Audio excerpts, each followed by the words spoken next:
You having fun? Yeah, well, as fun as you can have during a global pandemic, but hey. We've talked once before, 3 years ago, after the first album. I live in Brighton as well. You still live in Brighton? No, I've been sort of living. Well, technically I live at my mum's house, but I've been living kind of like at my cousin's house / like couch surfing at my manager's house, who's been like house sitting this like big rock star's mansion. So that's been really fun. And then today I'm at my side hustle job doing some other stuff. So I'm all around still. I'm like all over the shop, but yeah. I kind of can't be at home that much because my mum was vulnerable, but now she's had a jab, so right. It's looking pretty good. Cool. So you'll be well, some point down the line you'll have a jab, won't you? Hopefully. Yeah. Hopefully by June.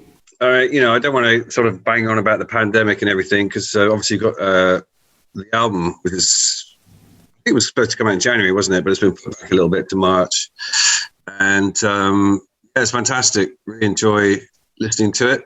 Thank you. I kind of get a sort of a bit of a, sort of kind of rock and roll, Pulp Fiction-y kind of vibe here and there. Is this something that music that you've been influential, obviously, in making this record to an extent? And I love the horns on I don't know if they're actual horns, but the horn sounding instruments are great. Yeah, it's got a lot of life. Yeah, the horns are real. So we wrote them like as samples, and then we got the haggis horns, who are like this Scottish like massive wasters. They apparently drink like a bottle of whiskey and then like start the session. And they actually are like the recorded band on Back to Black for Amy Winehouse. All right. Live band. Her live band were like different from the Haggis horns, I think. Yeah.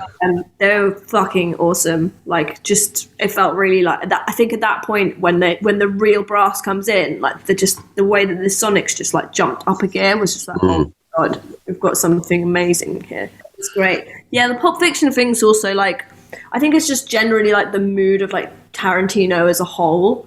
Like, I don't know if there's like a specific movie that feels like a main inspo, but as long as I wanted the songs to feel like they could fit into any Tarantino movie, or like if he made a movie next year and this was the soundtrack, it would be like, of course it is. That was like my goal.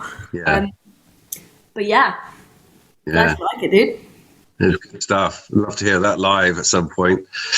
You think you'll ever get horns on stage with you? The Haggis horns or somebody else?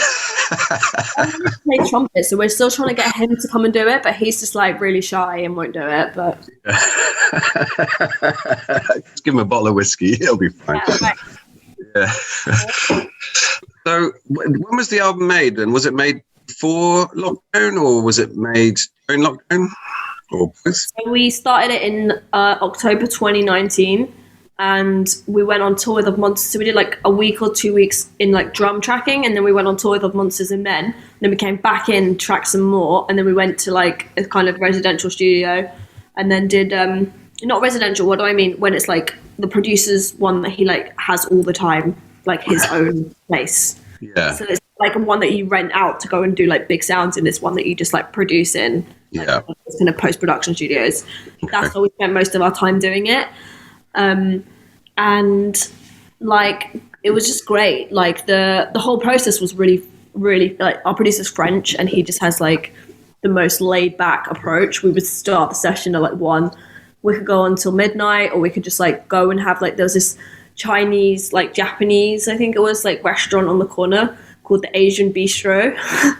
And we would go to the Asian Bistro in the evenings and have like noodles and ramen and stuff, and then just like kind of cruise back in at whatever time. And it just felt really laid back, the whole thing. And it was like, you watch like old documentaries about how like these people made their records and how much fun it looked. I felt like we were living out that fantasy. So the record was basically made before lockdown.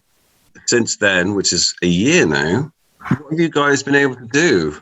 So, to be honest, not much is the honest answer. But what we did like a small era of rehearsals in summer, where it was like, that opening bit between like August and September. We got in the studio and we started writing in the room for album 3. and we wanted to do like more of a live thing, so we were kind of like tossling a few of those things around, just like super early days. And we also did a gig in September. You did a gig? We did a gig. It was a distanced gig in London at a brewery where they'd like put all the benches outside and they sold tickets by tables to like 150, 200 people, which is cool because like I actually really enjoyed it. And it was one of those things where you realize like it's never like how many people are at the gig, it's who is at the gig and how much they love it. So that was cool. I really enjoyed like the one gig that we did. I mean, we did it like the beginning of the year as well. But, yeah, to be honest, not much. And then we've done a bit of writing and stuff since. Like I've been doing a bunch of like pop writing. I've been doing like my side hustle. I've been doing like this like record collaboration with somebody else that I can't really announce yet, which is going to be really big and exciting, which is really cool. Mm-hmm. Then I shot the Beaches video at home at Mum's house in the garden. I've been making a kind of film, not really a film, maybe film sounds too like big, but I've been filming like a YouTube sort of thing, where like from way back in the day I started filming during making the album, and then I just filmed like everything throughout the whole of this year. Yeah. And God, it's been really a lot. Like, so there's loads of dogs running around by my feet. Like we just really been through it as a band. I think there's been like a lot of things. Like Tommy's had to move up to Scotland for a bit, and then like we've had some like we had a bit of a health scare in our band in the last month that has been like so close. Like, thank God we're like through that, but like that was scary as fuck. There's been like a lot of just like everyone having to guard different family members, and then like our drummer got COVID back in like September or November, and then we can rehearse, and so there's just been a lot of like general shit that everyone's had. But you're alive and well. Looking forward to hopefully some gigs at the end of maybe later on this year. Yeah, we're actually just confirming now, like hopefully we're confirming an autumn tour in the next week or 2 weeks. Okay, just so I haven't got much time, so I'm just quickly. I know you worked with Mike Kerr a bit on this record. Mike Kerr from Royal Blood lives locally. I guess you kind of met him or knew him beforehand. Mm-hmm. You toured with him, didn't you? Toured with the band. Yeah, like way before then, I think like Royal Blood came to like one of our first gigs in like 2015 or something, like before they got huge. They were like fans of what we do, and we were fans of them too. And we like everyone knew each other through friends of friends, like you know how it is in Brighton. It's just very like incestuous. I wanted to say that. I don't know if that's the right word, but you know, good networking. I used to be like, I've not worked a day in my life in that shop without someone coming into the shop who I've slept with. That's annoying, isn't it? Cool. So that was a good productive relationship. Anybody else that you worked with on this album? Yeah, Carl Barat from the Libertines. Mm-hmm. That was like absolutely life-changing. Everything Carl does basically just sounds like a hit, like a Libertines classic, like song that's been written for like 100 years. It's really weird. He's like an unrecognized kind of great songwriter, isn't he, Carl Barrett? I think kind of a little bit underrated because of Doherty, I guess. Yeah, I feel like Carl, I've seen the difference of like Carl definitely brought more to the Libertines than in my head I imagined. I feel like I always was just like, oh, it's Pete. He's this crazy like visionary, like absolute caner. And then like working with Carl, I'm like, oh wait, you're like the brains of the operation here. Yeah. And then also Ollie from, who's called Killer B by his stage name, but he's the guitarist from The Prodigy. Okay. Dude, he's like a hit machine. Like he's kind of like I like to see him as sort of like a magical sort of, he's like a unicorn that you can just sort of whip out, and whatever he kind of brings to the table is always good. He does like guitar. Like me and him work together a lot on some of the pop artists that I'm writing for, so I love Ollie. I think he's great. Jamie from the Claxons came into the studio to make the record with us. Right. Yeah. Loads of people just came in. It was like the most collaborations I've ever done. That's obviously something that you really like to do, something you're getting more used to doing, I suppose, as a songwriter for other people, or getting into that world, sort of branching out into collaborations and just forging relationships and seeing what happens.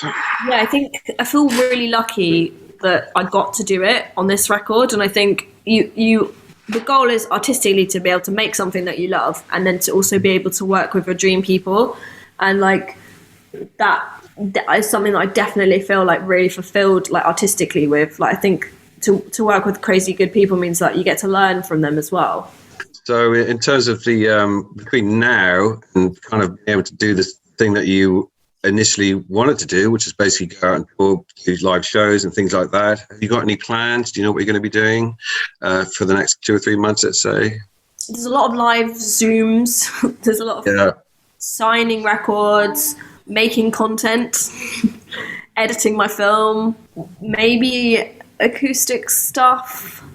We might have something in the pipes for a big piece of content that we're hopefully recording in summer.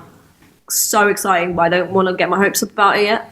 We also have a gig on the 24th of June, weirdly, which was already booked before Boris announced the 21st being a thing, which is seated, and it's like a banquet in-store, but like done at Prism as an out-store.